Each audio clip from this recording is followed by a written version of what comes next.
J'ai lancé un concours et j'ai eu une surprise.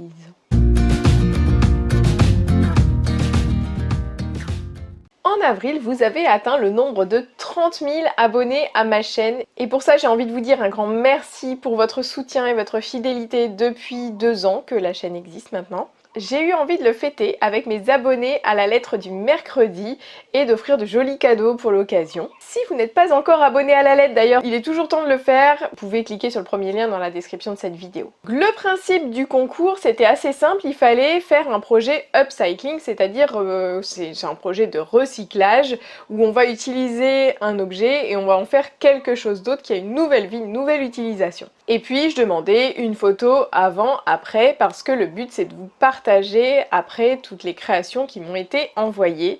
Je trouve que c'est une énorme source d'inspiration. Donc il fallait juste coudre un petit projet, ça pouvait être super simple, et me l'envoyer par mail. Et là j'ai eu une surprise, c'est que la participation a été assez faible, pour pas dire très très faible, ce qui est une très bonne nouvelle pour les participantes. J'ai pris une décision par rapport au tirage au sort, je vous en parlerai à la fin de cette vidéo. Alors est-ce que c'était parce que le délai était relativement court, j'avais donné 15 jours je crois? Est-ce que c'était parce que je demandais aux participantes d'accepter que je diffuse les photos qu'elles m'envoyaient? Donc ça, je comprends que ça puisse faire peur, mais pour moi c'est vraiment tout l'intérêt de ce genre de choses. Et vous qui êtes abonné à ma chaîne, ou si c'est pas encore le cas, vous pouvez cliquer ici, vous êtes plus ou moins débutant en couture, parce que c'est à vous qu'est dédiée cette chaîne, avec vos petites victoires, vos progrès, mais aussi vos doutes, vos galères, vos découragements. Donc pour moi, ce genre de partage de vous à vous, c'est intéressant, non pas pour se dire « Ah bah lui, regarde ce qu'il arrive à faire, moi j'arrive même pas à faire une trousse correcte », mais pour se dire « Ah bah, il a réussi, pourquoi pas moi ?» Ou elle a réussi en l'occurrence plutôt, mais pourquoi pas moi? Ou « Ah, bonne idée, j'y avais pas pensé !» Et reprendre avec fierté les idées des autres, les mettre à votre sauce et faire votre propre projet. Il faut pas culpabiliser de prendre les idées des autres, ça c'est un truc qu'on a appris à l'école parce qu'il fallait pas copier sur le voisin, mais au contraire, il faut s'inspirer de ce que font les autres. Alors, évidemment, on respecte la propriété intellectuelle, ça dépend ce que vous faites, mais on est dans le cadre privé. Si vous voulez faire un petit projet dans le cadre privé et vous inspirez de quelqu'un qui a fait son petit projet dans son cadre privé, ça pose aucun problème. L'important c'est d'avancer, c'est de pas rester bloqué. Sur Instagram d'ailleurs, je vous ai partagé en story une petite citation sur laquelle je suis tombée par hasard à l'Institut français de Maurice qu'on visitait là pendant les vacances avec les enfants. Et c'était en anglais, mais en gros ça disait « Peu importe la lenteur à laquelle tu avances, du moment que tu ne t'arrêtes jamais ». L'idée c'est pas de vous culpabiliser si vous êtes arrêté, vous êtes au point mort, mais justement inspirez-vous des petites idées que je vais vous donner dans cette vidéo pour repartir.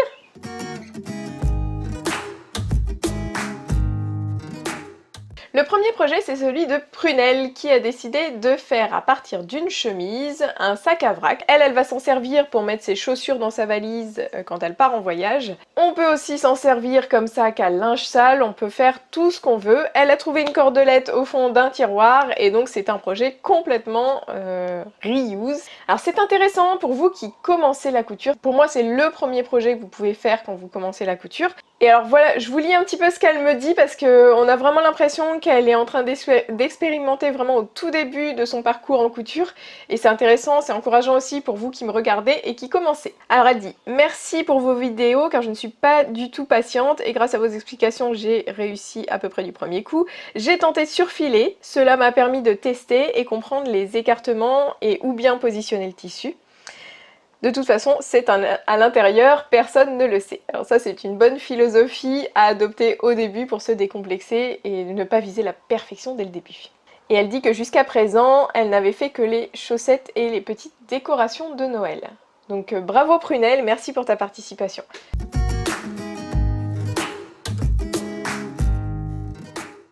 Deuxième projet, c'est Lydie qui m'a envoyé son projet de transformer sa nappe en lin qui a rétréci, parce que le lin effectivement ça peut rétrécir.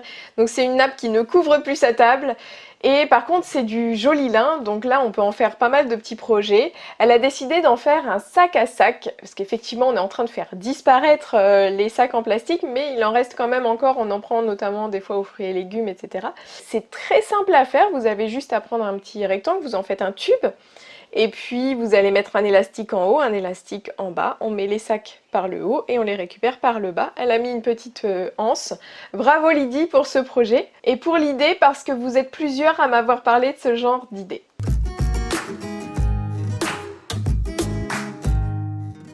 Ensuite, on a Christiane qui a cousu à partir d'une chemise homme une blouse pour femme en utilisant le patron Josepha de Super Bison. Voici le patron que je ne connaissais pas mais que je trouve sympa, notamment les finitions de col. Et voici comment Christiane l'a fusionné avec une chemise homme. L'intérêt bien sûr c'est de réutiliser les boutonnières et même les manches ici, qu'elle a simplement raccourcies. Dans la série Transformation de vêtements, on a aussi Muriel qui a pris une robe en taille 50 et qui l'a transformée en tunique taille 46 en la personnalisant avec un petit volant en bas. Vraiment j'adore. Bravo pour votre créativité. Alors pour ceux qui ne savent pas comment rajouter un petit volant, en fait il faut rajouter un rectangle. Vous allez ajouter la moitié du panneau sur lequel il sera fixé. Donc si vous avez votre panneau de tunique qui fait 50 cm, vous allez prendre 25, vous allez rajouter 50 plus 25, vous allez faire un rectangle de 75 cm et là vous allez pouvoir le froncer pour le rattacher à votre tunique. Voilà la petite astuce au passage.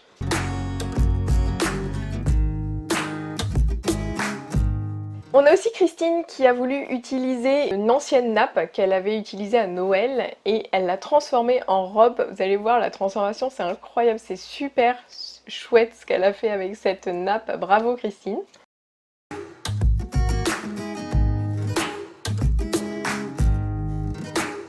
Ensuite, on a aussi Charlotte qui a créé à partir de vieux rideaux troués un tablier pour son fils. Ça, c'est aussi un projet qui est assez simple, vraiment accessible aux débutants. On n'a pas encore le tuto sur cette chaîne mais ça ne devrait pas trop tarder, je pense que je le ferai pour la rentrée de septembre. Le tissu bleu, ce sont ces rideaux troués et elle me disait que ce qu'elle avait utilisé, les petits tissus à motifs, ça c'était un reste, donc ce sont des chutes de tissu. C'est pas vraiment du coup de l'upcycling, mais bon, je précise. Donc ce sont des chutes de tissu quelque chose qu'elle avait utilisé pour faire un calot de bloc à son mari. Bravo! Maintenant, je voudrais vous raconter l'histoire de Priscilla. Donc, je vous lis aussi se calmer. J'ai commencé la couture il y a 1 an et depuis cela est devenu une douce addiction qui me permet de décompresser après une journée de travail. Je garde mes chutes de tissu de toute taille, les vieux vêtements, etc. Cela rend mon partenaire fou lorsqu'il voit tout ce que je garde pour le on ne sait jamais. Et elle a été inspirée par mes vidéos et s'est lancée dans le défi pour faire un pouf pour son salon. Uniquement en upcycling. Elle m'a envoyé les photos du tas de vêtements qu'elle a utilisés avant. Elle a associé du jean, du velours issu visiblement de pantalons. Elle a rembourré avec tout ce qu'elle avait comme chute, etc. j'imagine. En tout cas, voilà le résultat. C'est assez bluffant. Vraiment bravo Priscilla. Et puis c'est pas si difficile, donc si vous voulez vous lancer, inspirez-vous!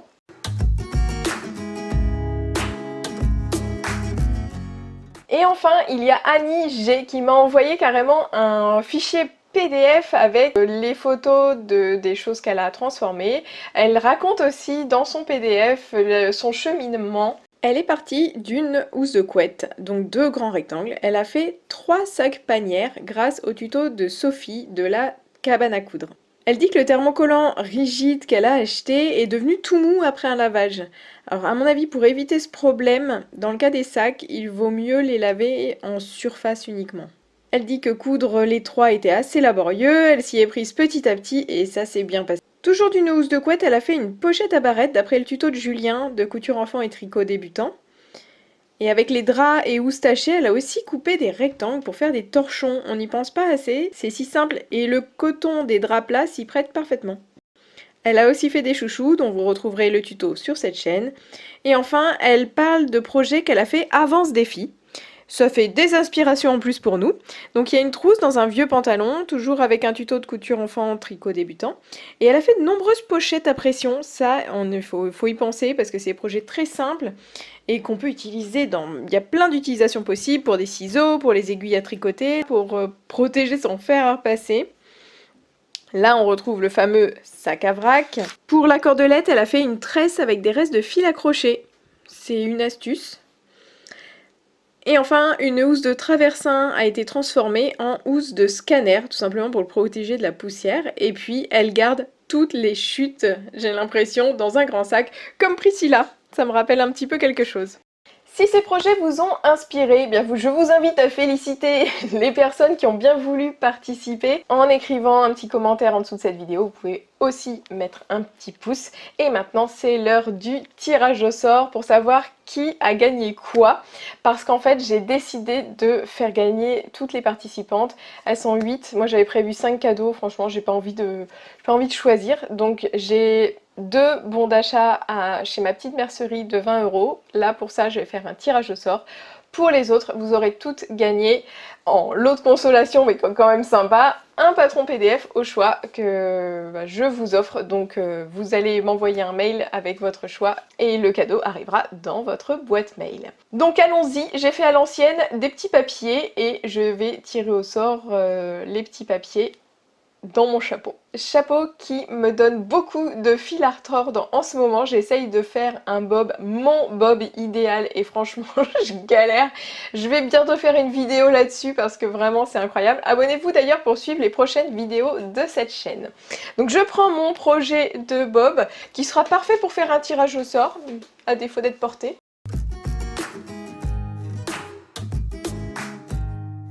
Je rappelle que celles qui ne sont pas tirées au sort gagnent un patron PDF. Et Muriel et Charlotte remportent 20 € chez ma petite mercerie. Bravo les filles, on se contacte par mail et pour les autres, on se retrouve très vite dans une nouvelle vidéo la semaine prochaine. Allez, bye bye!